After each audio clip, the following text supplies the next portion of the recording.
إن الحمد لله نحمده ونستعينه ونستغفره ونعوذ بالله من شرور أنفسنا ومن سيئات أعمالنا من يهده الله فلا مضل له ومن يضلل فلا هادي له أشهد أن لا إله إلا الله وحده لا شريك له وأشهد أن محمدا عبده ورسوله. قال الله تعالى في كتابه الكريم: يا أيها الذين آمنوا اتقوا الله حق تقاته ولا تموتن إلا وأنتم مسلمون. أما بعد. Baik ikhwah, saudaraku seiman, alhamdulillah kita bisa duduk di sini untuk mengkaji tentang ilmu. Dan pada kesempatan sore hari ini saya ingin berbicara tentang hakikat akidah Ahlussunnah wal Jamaah. Sebelumnya kita ingin mengenal apa itu Ahlussunnah wal Jamaah. Ahlussunnah berkata ahlu as-sunnah, artinya orang yang senantiasa berpegang kepada sunnah. Apa itu sunnah, Pak? Sunnah itu adalah kullu ma ukhidha an Rasulillah sallallahu alaihi wasallam. Sunnah adalah semua yang berasal dari Nabi sallallahu alaihi wasallam, baik akidah, ibadah, muamalah, akhlak. Maka semua yang berasal dari Nabi sallallahu alaihi wasallam disebut dengan apa? Sunnah.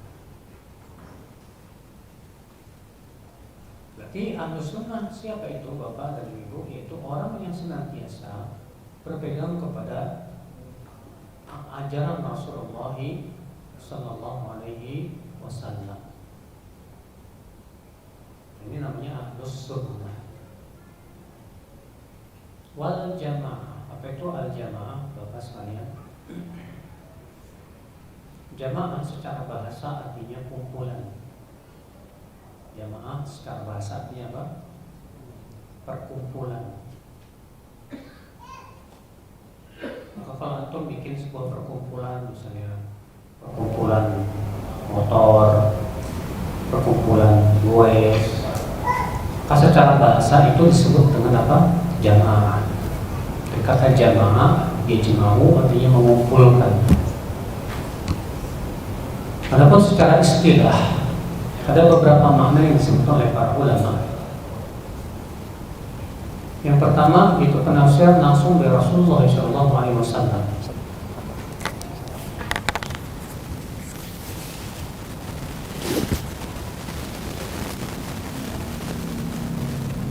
Makna al-jamaah, ada beberapa makna. Yang pertama penafsiran langsung dari Rasulullah SAW.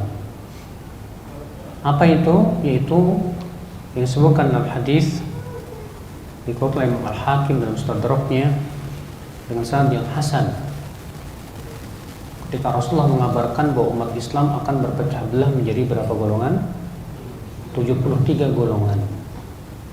Kata Rasulullah, kulluhum finnar, semuanya di neraka illa wahidah, kecuali satu. Kata Rasulullah, wahumul jamaah, mereka adalah al-jamaah. Lalu Rasulullah ditanya, apa itu al-jamaah? Kata Rasulullah SAW, apa? Ma'ana alaihi wa ashab, yaitu yang aku dan para sahabatku di atasnya. Ini penafsiran langsung dari Nabi SAW, bahwa yang dimaksud dengan al-jamaah adalah yang aku dan para sahabatku di atasnya.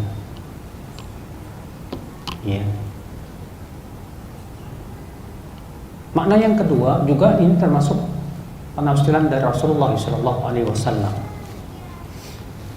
bahwa al-jamaah adalah pemimpin muslim dan rakyatnya. Pemimpin muslim dan apa? Dan rakyatnya. Ini pun juga disebut dengan apa? al-jamaah. Sebagaimana dalam hadis Hudzaifah yang panjang yang diriwayatkan Muslim, ketika Hudzaifah bertanya kepada Rasulullah SAW tentang kebaikan dan keburukan. Akan kata Hudzaifah, apakah setelah masa kebaikan ini akan ada masa keburukan? Kata Rasulullah, ada. Apakah setelah masa keburukan akan ada lagi masa kebaikan? Kata Rasulullah, ada, tapi ada padanya kotoran-kotorannya, dakhonnya. Kemudian Hudzaifah bertanya lagi, apakah setelah masa kebaikan yang kedua akan ada lagi masa keburukan? Kata Rasulullah, ada. Du'a ila abwabi jahannam. Adanya dai-dai menuju pintu neraka jahannam. Kemudian Hudzaifah bertanya, kalau aku menemukan masa-masa itu ya Rasulullah, apa yang kau perintahkan? Kata Rasulullah, talzam jama'atal muslimina wa imamahum. Iya. Dalam satu riwayat, talzamul jama'ah.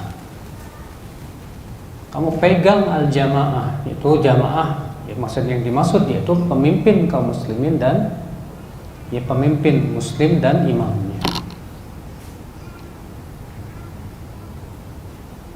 Makanya Imam At-Tirmidzi dalam sunatnya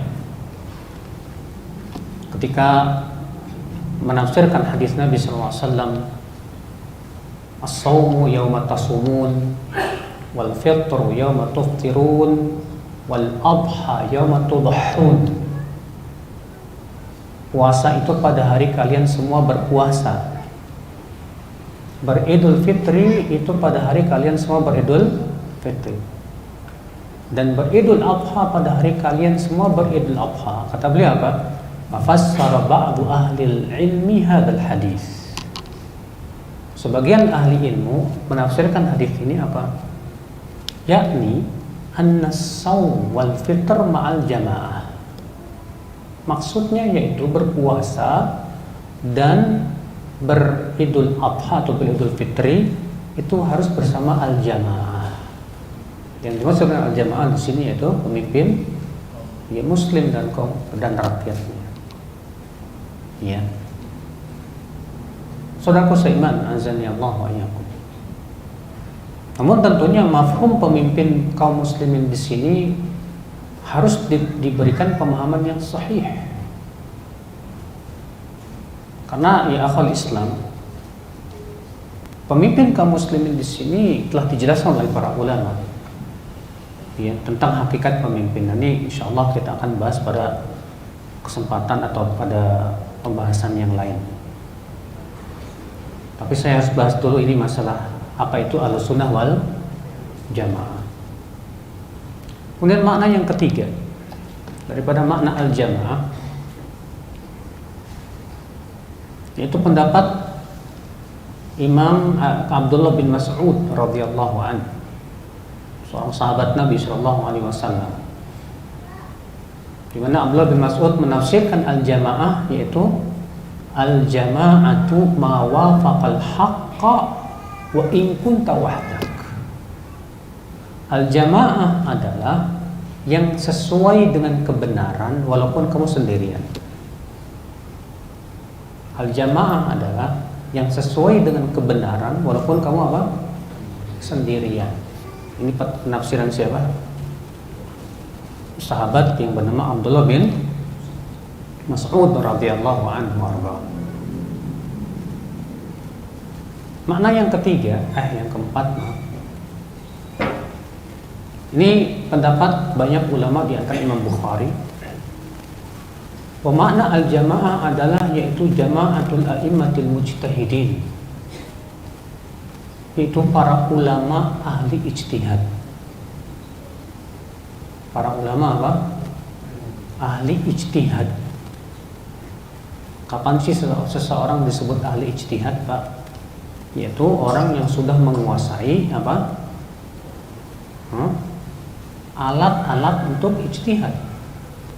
Apa alat-alat untuk ijtihad? Yang pertama, menguasai Al-Quran.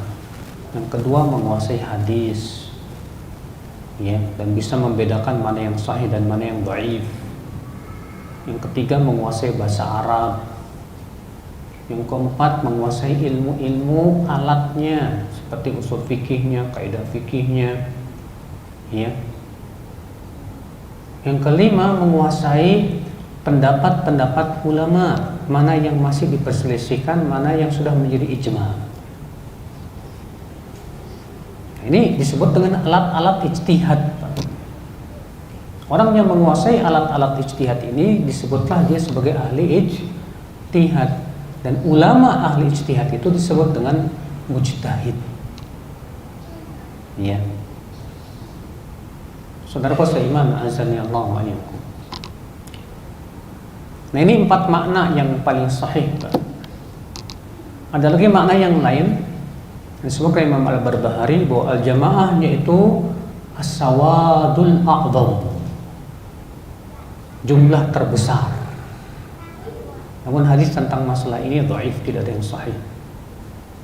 Kalaupun sahih, maksudnya yang dimaksud dengan as-sawadul a'dham itu para sahabat Rasulullah sallallahu alaihi wasallam. Nah, jadi ini makna al-jamaah. Berarti al-sunnah wal jamaah itu siapa? Mereka yang berpegang kepada sunnah sesuai dengan pemahaman para sahabat Rasulullah sallallahu alaihi wasallam dan mengikuti para ulama ahli ijtihad, dan mereka senantiasa menyuruh untuk taat kepada ulil amri, ya, pemimpin yang sah selama dia seorang muslim.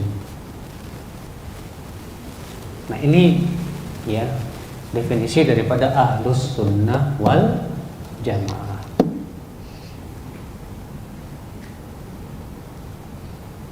Nama lain ahlus sunnah apa, Pak? Para ulama menyebut nama lain ahlus sunnah, diantaranya yang pertama ahlul hadis. Ini penamaan dari Imam Ahmad, dan masyhur di zaman Imam Ahmad ahlus sunnah itu disebut dengan ahlul hadis. Ya. Imam Ahmad ketika menafsirkan hadis la tazalu ta'ifatun min ummati dhahirina 'alal haqq, senantiasa akan ada dalam umatku kelompok yang terus menang di atas tampak di atas kebenaran. Apa kata Imam Ahmad? Illam yakunu ahlal hadis fala adri manhum. Jika mereka bukan ahli hadis, saya nggak tahu siapa mereka. Iya. Nama yang lain yaitu ahlul athar. Ahlul apa? Athar. Karena mereka senantiasa berpegang kepada athar para sahabat. Nama lain at-ta'ifah al-mansurah, kelompok yang ditolong. Karena disebutkan dalam hadis demikian. La tazalu ta'ifatun min ummati mansurah, akan senantiasa dari umatku ada sekelompok yang akan dibela oleh Allah. Di antara namanya lain al-firqatun najiyah, kelompok yang selamat. Di antara nama lain juga yaitu as-salafiyun. Siapa itu salafiyun? Orang-orang yang berusaha mengikuti jejak salaf. Siapa itu salaf? Salaf itu siapa, Pak? Salaf itu adalah nisbat apa? Salaf itu adalah generasi yang utama. Siapa mereka? Sahabat, tabi'in, dan tabi'ut tabi'in. Jadi kalau antum mendengar kata salaf, jangan yang terpikir di pikiran antum Ustadz anu salaf. Ketika antum mendengar kata salaf, yang harus antum ada di pikiran antum adalah generasi yang utama. Siapa mereka? Sahabat, tabi'in, dan tabi'ut tabi'in. Karena ini 3 generasi yang dipuji oleh Rasulullah SAW. Dalam hadis mutawatir, khairun nasi qarni, thumma alladhina yalunahum, thumma alladhina yalunahum. Sebaik-baik manusia itu generasiku, kemudian setelahnya, kemudian apa? Setelahnya. Nah, ini 3 generasi yang terbaik dengan nas langsung dari Rasulullah Sallallahu Alaihi Wasallam. Nah, mereka lah yang disebut dengan salaf. Makanya Imam Al-Ghazali ketika memberikan definisi makna salaf, kata Imam Ghazali apa? Hum ashabu Rasulullah SAW. Salaf adalah para sahabat Rasulullah Sallallahu Alaihi Wasallam. Kita yang berusaha mengikuti jejak salaf disebut dengan salafi. Ditambah i, Pak, salafi. I di sini dalam bahasa Arab yaun nisbat. Artinya kita menisbatkan kepada mereka, Pak. Boleh nggak kita menisbatkan kepada mereka? Ya jelas boleh. Mana yang lebih mulia, Pak? Kita menisbatkan diri kepada jamaah yang baru ada di zaman sekarang dengan menisbatkan diri kepada generasi yang paling utama. Jelas dong. Iya. Saudaraku seiman, azani Allah wa iyyakum. Kemudian ya akhi, setelah kita mengenal apa itu Ahlus Sunnah wal Jamaah, kita akan sedikit menjelaskan tentang sejarah kapan muncul penamaan Ahlus Sunnah. Di zaman Rasulullah, penamaan Ahlus Sunnah belum ada, Pak. Di zaman Rasulullah yang ada hanya apa? Muhajirin dan Ansar. Ada kaum Muhajirin yang orang-orang yang hijrah, dan kaum Ansar, mereka yang membela kaum Muhajirin. Sebagaimana Allah mengatakan was-sabiquna al-awwaluna minal muhajirin wal ansar. Dan surat apa itu? At-Taubah ayat 100. Dan as-sabiquna al-awwalun, orang-orang yang pertama kali masuk Islam dari kalangan Muhajirin dan Ansar, walladzina taba'uhum biihsan, dan orang-orang yang mengikuti mereka, itu mereka mengikuti Muhajirin dan Ansar biihsan dengan kebaikan, radhiyallahu anhum, Allah ridha kepada mereka dan mereka pun ridha kepada Allah Subhanahu wa taala. Di sini Allah tegas, Pak, menyatakan keridhaan kepada siapa? Muhajirin dan Ansar. Dan kepada siapa? Dan orang-orang yang mengikuti Muhajirin dan Ansar. Saudaraku seiman, Allah menyebut dalam Al-Quran para sahabat dengan nama kaum muslimin. Allah berfirman dalam Al-Quran, huwa sammakumul muslimin, dialah Allah yang telah menamai kalian kaum muslimin. Jadi penamaan Ahlus Sunnah belum muncul, belum. Berarti nggak ada dong di zaman Nabi, nggak ada, bid'ah dong. Nah, kita katakan para ulama tidak menganggap itu bid'ah. Terus kapan dong penamaan Ahlus Sunnah itu muncul, Pak? Apa sebabnya? Muncul, Pak, ketika muncul firqah-firqah sesat. Mulai muncul Syiah, Khawarij. Ya. Imam Muslim meriwayatkan dalam Muqaddimah sahihnya dengan sanadnya kepada Muhammad bin Sirin. Muhammad bin Sirin ini seorang tabi'in. Siapa sih tabi'in, Pak? Tabi'in itu murid-murid sahabat. Ya, murid-murid para sahabat, itu tabi'in namanya. Muhammad bin Sirin berkata, lam yakunu yas'aluna 'anil isnad. Dahulu mereka tidak pernah nanya tentang sanad. Apa itu sanad? Sanad artinya rantai perawi. Dahulu mereka tidak pernah bertanya tentang sanad. Falamma waqa'atil fitnah. Namun ketika muncul fitnah, ketika muncul apa? Fitnah. Fitnah yang dimaksud di sini yaitu munculnya pemikiran-pemikiran yang menyimpang itu, Pak. Ya. Qulna, kami mulai berkata, samulana rijalakum, sebutkan nama perawi-perawi. Fayundar, lalu diperiksa. Fa in kana min ahli sunnah fayuqbal hadithu. Jika ia ahli sunnah diterima hadisnya. Fa in kana min ahli bid'ah, jika dia bukan ahli sunnah enggak diterima hadisnya.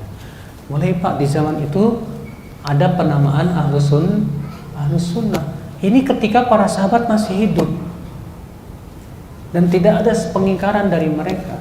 Kenapa mereka merasa perlu untuk menamakan Ahlussunnah? Untuk membedakan diri.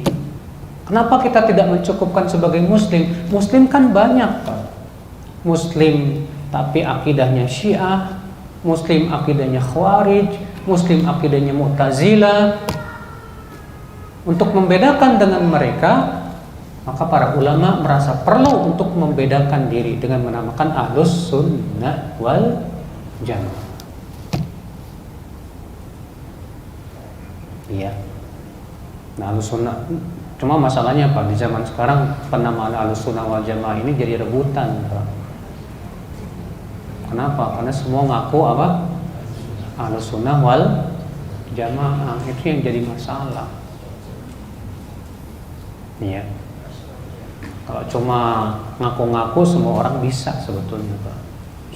Saya Ahlussunnah, semua ngaku, gampang. Makanya yang ingin saya bahas adalah apa sih Ahlussunnah, seperti apa Ahlussunnah wal Jamaah. Pembahasan yang pertama adalah yaitu pokok-pokok manhaj Ahlussunnah atau tujuan daripada dakwah Ahlussunnah wal Jamaah. Apa pokok-pokoknya, Pak? Ini yang akan membedakan, Pak, dengan yang lain. Ya. Pokok yang pertama, mereka Ahlussunnah wal Jamaah, Pak, sangat mementingkan dakwah tauhid. Mereka memandang dakwah tauhid itu adalah merupakan dakwah para nabi, hak Allah yang terbesar.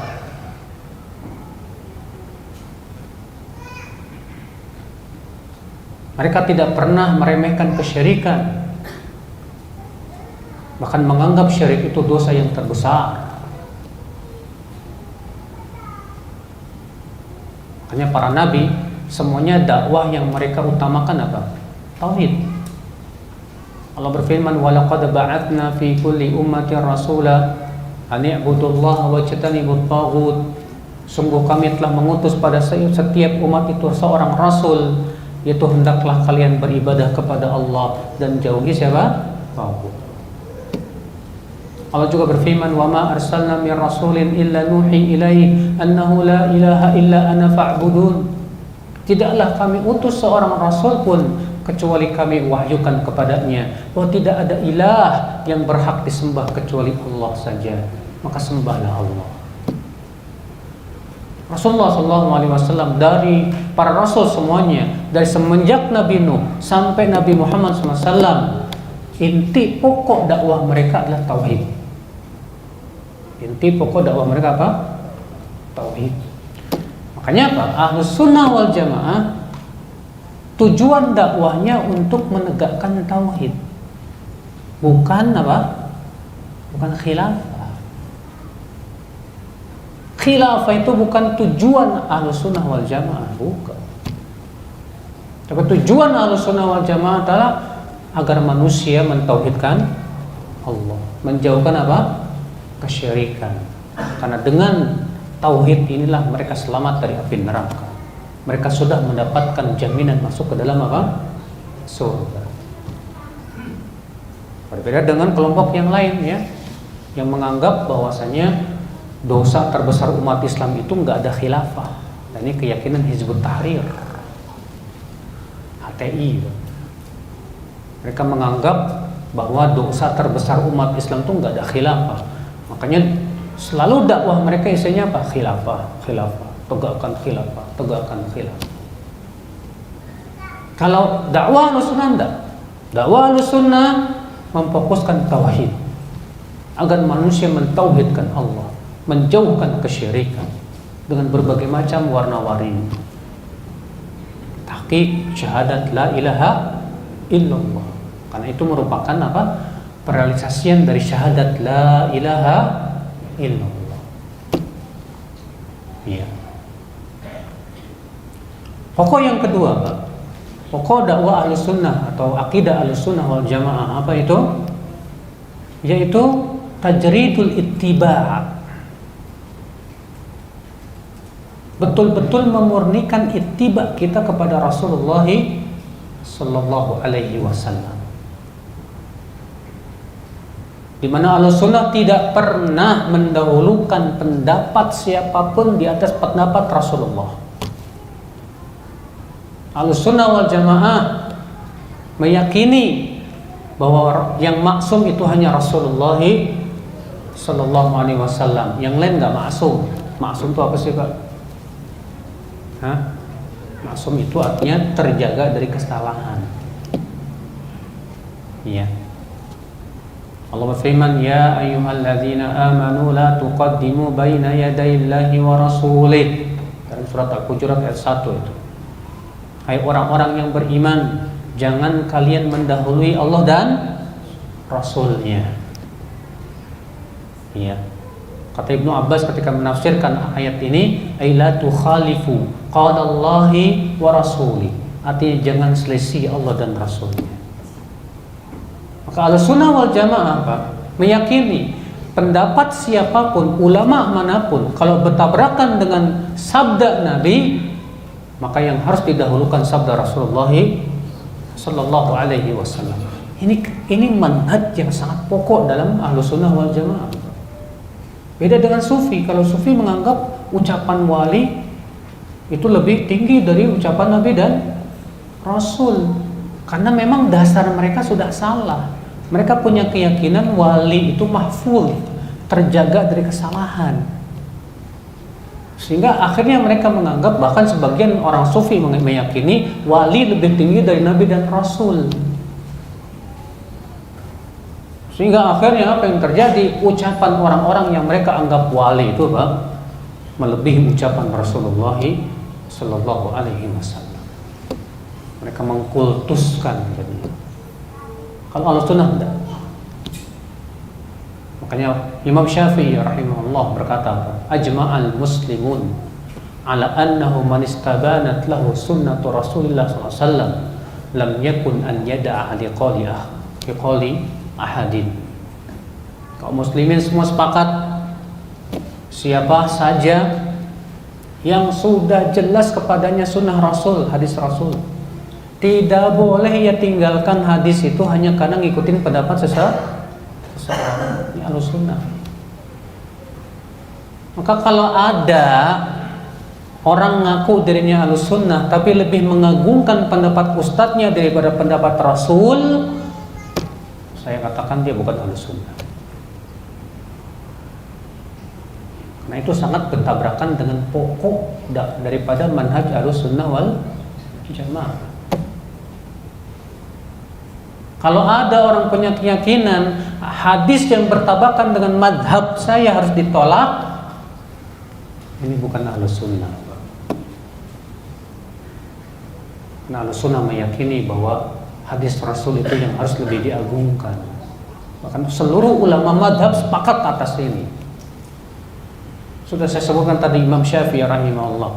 Sengaja saya bawakan perkataan Imam Syafi'i karena di negara kita ini rata-rata di atas mazhab apa? Syafi'i. Bahkan Imam Syafi'i berkata lagi apa? Idza wajadtum fi kitabi ma yukhalifu qawla rasul fal qawlu ma qalahu rasul wadribu khalil haid.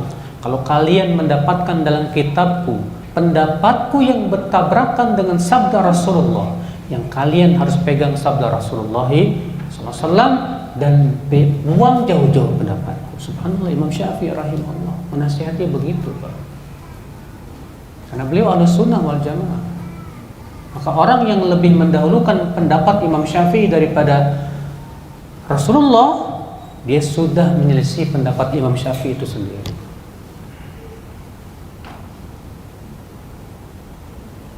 Nah, ini pokok kedua daripada pokok manhaj Ahlussunnah wal Jamaah. Apa itu Pak? Apa tadi yang kedua? Tajridul ittiba, memurnikan ittiba kepada siapa? Rasulullah sallallahu alaihi wasallam. Dengan cara apa? Mendahulukan pendapat Rasulullah, sabda Rasulullah di atas pendapat siapapun. Iya. Mendahulukan pendapat Rasul di atas pendapat ulama manapun. Yang ketiga, Pak, yang merupakan pokok manhaj Ahlussunnah wal Jamaah. Apa itu? Yaitu ar-ruju' ila fahmi salaf. Merujuk pemahaman salaf dalam memahami Al-Quran dan Sunnah.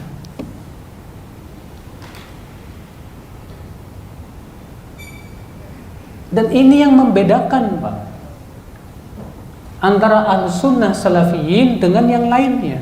Itu dalam tata cara memahami Al-Quran dan hadis.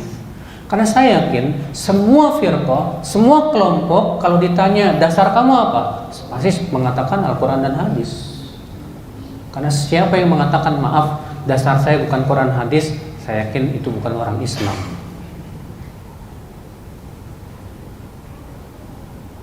Cuma masalahnya cara pemahamannya itu.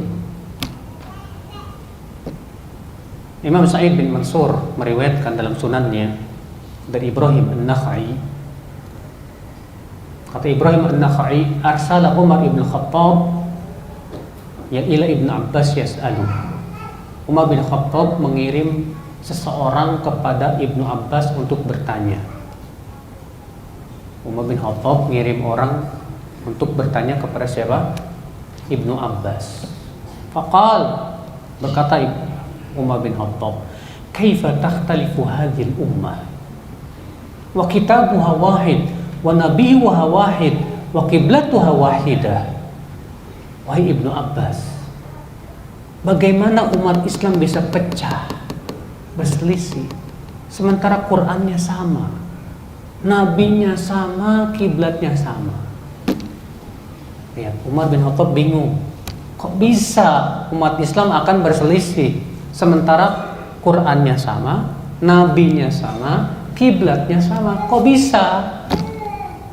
Dengarkan jawaban Ibnu Abbas, luar biasa, Pak. Apa kata Ibnu Abbas? Ya Amiral Mu'minin, innal Qur'ana unzila alaina faqara'nahu wa fahimna. Hai Amiral Mu'minin, Al-Quran itu diturunkan kepada kita para sahabat, dan kita pun sudah memahaminya betul dengan benar.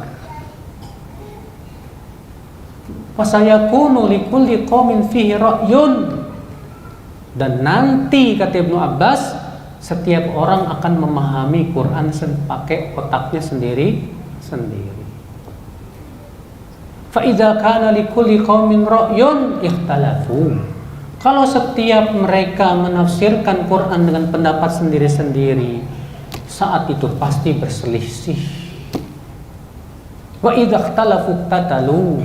Kalau mereka sudah berselisih, pasti mereka berperang. Masya Allah, ya. Apa kata Ibnu Abbas? Al-Quran turun kepada kita para sahabat, dan kita para sahabat sudah memahaminya dengan benar. Langsung mendengar penafsirannya dari Rasulullah, langsung melihat Rasulullah mempraktikkan Al-Quran. Dan nanti wahai Amirul Mukminin, akan ada kaum-kaum yang memahami Quran dengan pendapat sendiri. Nah, ini sebabnya. Makanya Ahlussunnah mengatakan wajib rujuk pemahaman para sahabat dalam memahami Al-Quran dan hadis. Dari mana Ahlussunnah mewajibkan begitu? Karena itu yang diperintahkan oleh Allah, Rasulnya, bahkan para ulama setelahnya. Al-Quran menyuruh tidak, Pak, untuk mengikuti para sahabat? Iya. Dalilnya mana? Tadi yang sudah saya sebutkan. Yang surat At-Taubah 100. As-sabiquna al-awwaluna minal muhajirin wal ansar walladzina taba'uhum bi ihsan radhiyallahu anhum waradu'an. Sabiqun al-awwalun, siapa itu? Dari kalangan muhajirin dan ansar. Walladzina taba'uhum, dan orang-orang yang mengikuti mereka. Orang-orang yang mengikuti mereka. Bagaimana keadaannya? Radhiyallahu anhum, Allah ridha kepada mereka. Berarti mafhum mukhalafah ayat ini apa? Berarti orang yang tidak mau mengikuti mereka Allah tidak ridha.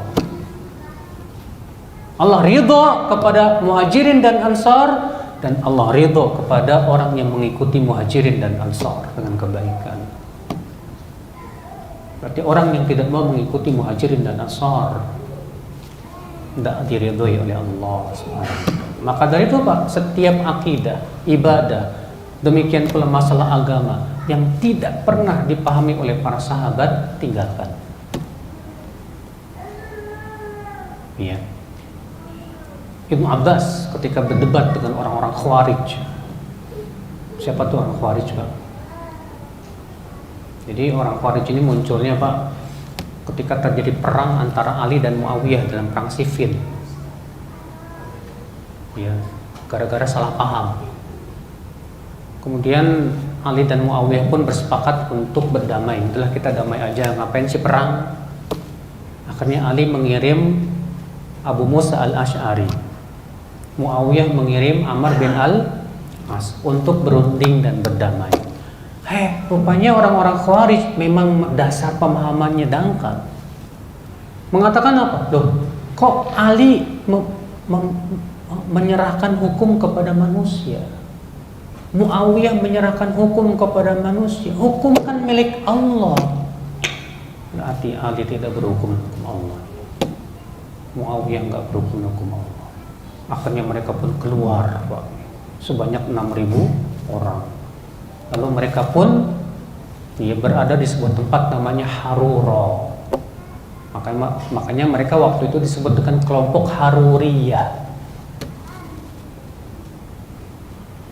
Tadinya dibiarkan oleh Ali, tapi ketika mereka sudah mulai berbuat keonaran, membunuh Abdullah bin Khabbab bin Al-Arad, bahkan membunuh budaknya, banyak kaum muslimin dibunuh, dikafirkan, dihalalkan darahnya. Pokoknya siapa yang ngikutin Ali kafir, karena mereka mengkafirkan Ali, Muawiyah, dan semua yang mengikuti Ali dan Muawiyah kafir, halal darahnya. Maka Ibnu Abbas minta izin kepada Ali, izinkan aku hai Amirul Mukminin untuk menegakkan hujah dulu kepada mereka sebelum engkau perangi. Tadinya Ali tidak mengizinkan, tapi akhirnya diizinkan dulu. Pergilah Ibnu Abbas. Lalu Ibnu Abbas berkata kepada mereka, Assalamualaikum. Kata mereka, marhaban bibni ammi Rasulillah. Mereka nggak mau jawab salam, karena mengkafirkan Ibnu Abbas. Selamat datang anak paman Rasulullah, majita bih. Ngapain kamu datang sini? Apa kata Ibnu Abbas? Ji'tukum min indi ashabi Rasulillah wa alaihim unzilal Qur'an wa hum a'lamun nasi bih wa lam ara ahadan minkum man yusahib Rasulullah SAW. Aku datang kepada kalian dari sisi para sahabat Rasulullah SAW. Al-Quran turun kepada mereka, dan mereka yang paling paham tentang Al-Quran. Dan aku tidak melihat di antara kalian ada yang menjadi sahabat Rasulullah SAW. Iya. Dalam kisah yang panjang kemudian terjadi perdebatan antara Ibnu Abbas dengan Khawarij, yang kemudian separuh Khawarij taubat, separuhnya lagi ngeyel, yang kemudian diperangi oleh Ali bin Abi Thalib. Lihat perkataan Ibnu Abbas itu, Pak. Aku datang dari sisi para sahabat. Al-Quran turun kepada mereka, dan mereka yang paling berilmu tentang Al-Quran. Ya. Ibnu Mas'ud berkata, "Man kana minkum mustannan falyastanni biman qad mat, fa innal hayy la tu'man 'alaihi al-fitnah. Ulaika ashabu Rasulillah sallallahu alaihi wasallam, fa innahum abarrun nasi quluban wa a'maquhum ilman wa aqallum takallufa wa aqwamuhum hadiya. Qauman ikhtarahumullahu li suhbati nabiyyi." Siapa di antara kalian yang ingin mengambil suri tauladan, jadikan orang-orang yang sudah meninggal saja sebagai suri tauladan kamu. Karena orang yang masih hidup belum aman dari fitnah. Mereka itu adalah para sahabat Rasulullah SAW, karena mereka orang yang paling baik hatinya, paling dalam ilmunya, paling ringan bebannya, dan yang paling lurus petunjuknya. Mereka kaum yang langsung dipilih oleh Allah untuk menjadi sahabat-sahabat Rasulullah Sallallahu Alaihi Wasallam. Lihat tuh Pak. Itu dikeluarkan Ibn Battah dengan sanad yang sahih. Iya. Lihat Pak. Perkataan Imam Malik, Imam Ahmad, Imam Syafi'i, Imam Abu Hanifah masyhur Pak. Ya, menunjukkan bahwa semua sepakat untuk merujuk siapa? Para sahabat Rasulullah SAW. Apalagi Imam Syafi'i rahimahullah. Ya. Beliau tegas sekali menyebutkan bahwa pendapat sahabat apabila tidak diketahui atau tidak diselisih oleh sahabat yang lainnya, maka itu termasuk hujjah. Itu pendapat Imam Syafi'i. Pendapat sahabat yang tidak diselisih oleh sahabat yang lainnya termasuk apa? Hujjah. Imam Ahmad juga mengatakan min usulis sunnati indana at-tamassuk bima kana alaihi ashabu Rasulillah SAW. Di antara pokok sunnah di sisi kami itu berpegang kepada apa yang dipegang oleh para sahabat Rasulullah SAW. Nah ini dia Pak. Ini pokok ahlus sunnah yang keberapa? Yang ketiga. Apa itu? Apa? Merujuk pemahaman siapa? Sahabat salafus saleh, tabi'in, tabi'in dan para ulama yang mengikuti manhaj mereka. Sekarang ada yang bertanya, Ustaz, kalau kita ngikutin para sahabat berarti kita nggak boleh naik pesawat dong? Zaman sahabat nggak ada. Naik onta aja sono. Kita katakan ya akhi, para sahabat sudah menjelaskan pokok-pokok agama kepada kita dan kaidah-kaidahnya. Di antara pokok kaidah yang diyakini oleh para sahabat, masalah dunia pada asalnya halal.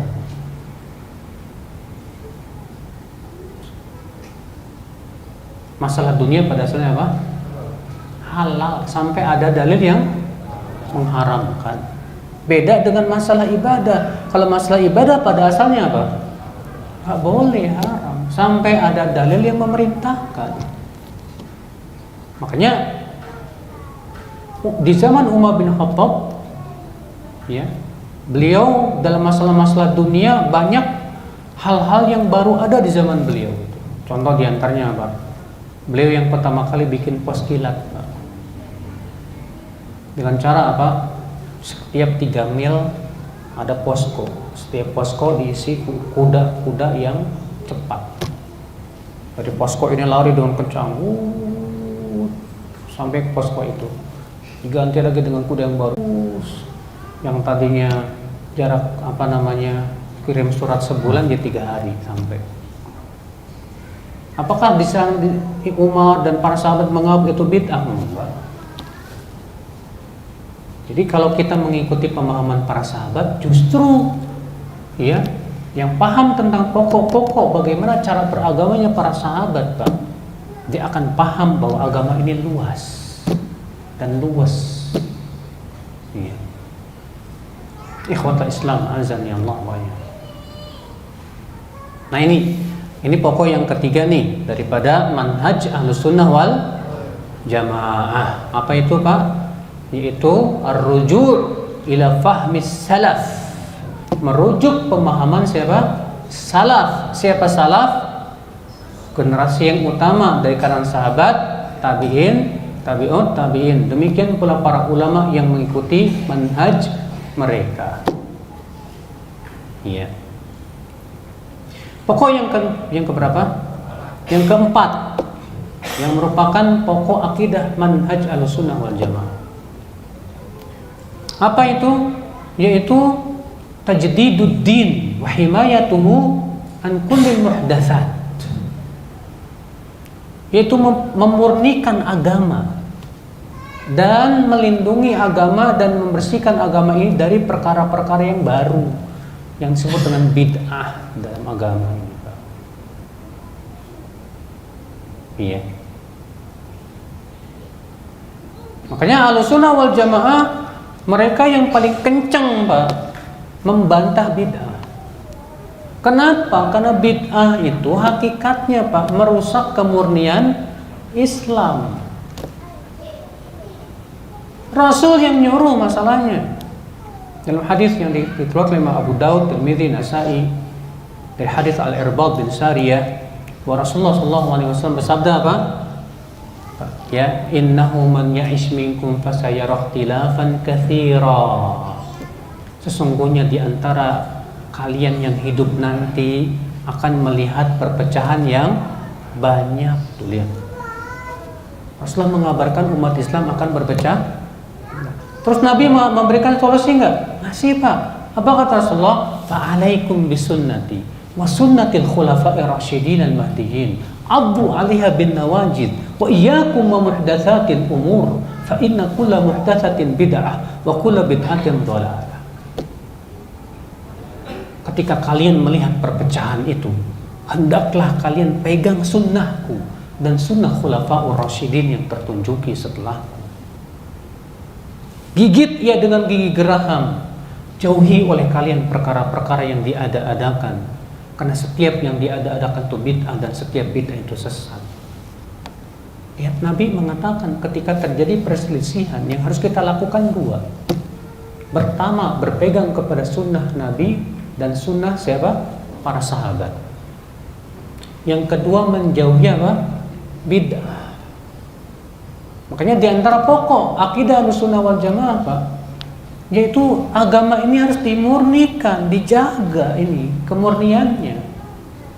Karena bid'ah itu Pak, kalau orang menganggap dikit-dikit bid'ah bagus, bid'ah hasanah, ini jadi pintu terbesar Pak orang bikin apa? Bid'ah. Kan orang kan sekarang kan dikit-dikit memandang sesuatu itu baik aja langsung jadi apa Pak? Bid'ah hasanah. Bid'ah hasanah, bid'ah hasanah. Padahal Nabi mengatakan apa? Kullu bid'atin dhalalah. Setiap bid'ah itu apa? Nabi yang mengatakan setiap bid'ah sesat. Kata-kata setiap itu menunjukkan semua. Enggak ada bid'ah yang hasanah, Mas. Adapun pembahasan tentang bid'ah bukan di sini tempatnya, panjang itu, Pak. Apa itu bid'ah? Ya, kapan disebut bid'ah, kapan enggak disebut bid'ah? Apakah yang baru ada di zaman? Apa sesuatu yang baru ada setelah Rasulullah? Apakah mutlak disebut bid'ah? Itu ada kaidah-kaidahnya. Ya. Ini harus dibahas pada pembahasan tersendiri. Yang jelas Pak, ini pokok akidah Ahlussunnah wal Jamaah yang keberapa tadi? Keempat, yaitu memurnikan agama dan menjaga agama ini dari perkara-perkara yang baru yang diada-adakan dalam akidah, ibadah, ya. Saudara seiman, azani Allah wa ya. Karena kan banyak Pak akidah-akidah yang menyimpang, ada nggak Pak? Banyak. Ya. Seperti akidah Syiah yang mengkafirkan para sahabat, bahkan mengatakan bahwa para sahabat sudah mengubah-ubah Al-Quran. Ya. Di antaranya apa? Khawarij yang mengkafirkan pelaku dosa besar. Contoh lagi apa? Murji'ah yang mengatakan bahwa amal tidak termasuk apa? Iman. Bahwa kekafiran, kemaksiatan tidak mempengaruhi keimanan sama sekali. Contoh lagi apa? LDI. Ya. LDI masuknya kemana? Khawarij. Karena mengkafirkan orang yang tidak mau baiat kepada imamnya. Bagi mereka yang tidak mau baiat kepada imamnya, kafir, najis, murtad, pasti neraka. Ini jelas akidah Khawarij. Mereka telah salah dalam memahami sebuah hadis. Man mata walaysa fi unuqihi bai'ah mata mitatan jahiliyah. Siapa yang meninggal dalam keadaan tidak berbaiat, matinya bangkai jahiliyah. jahiliyah. Mereka telah salah dalam memahami hadis ini dari dua sisi. Sisi yang pertama, mereka memahami tentang yang dibaiat itu adalah menurut pendapat mereka imam mereka. Padahal para ulama sudah menjelaskan siapa imam yang berhak dibaiat. Al-Muhanna bertanya kepada Imam Ahmad tentang hadis man mata laisa alaihi imam mata mitatan jahiliyah. Siapa yang meninggal dalam keadaan tidak punya imam maka matinya bangkai jahiliyah. Apa kata Imam Ahmad? Atadrimal imam? Kamu tahu nggak siapa sih imam itu? Wa an yaqula kullu muslim ada imam, yaitu semua muslim mengatakan ini imam. Itu imam. Para ulama dalam kitab-kitab siyasah syariah, di antaranya Imam Ibnu Qayyim Al-Mawardi, di antaranya juga yang disebutkan Ibnu Taimiyah dalam kitab Manhajus Sunnah, mensyaratkan yang namanya imam itu, Pak, yang pertama dia memiliki wilayah kekuasaan, bukan numpang. LDI numpang di Indonesia. Yang kedua punya kemampuan untuk menjalankan roda pemerintahan siyasah syariah. Ya. Belum lagi syarat-syarat imam yang disebutkan dalam kitab-kitab siyasah syariah. Silakan baca di sana. Itu tidak terpenuhi pada LDI. Ya. Dan di Indonesia ini, Pak, yang gaya LDI ini banyak masalahnya, Pak. Yang 11 Jamaah Muslimin, Jamaah Khilafatul Muslimin, yang Hasan Baraja itu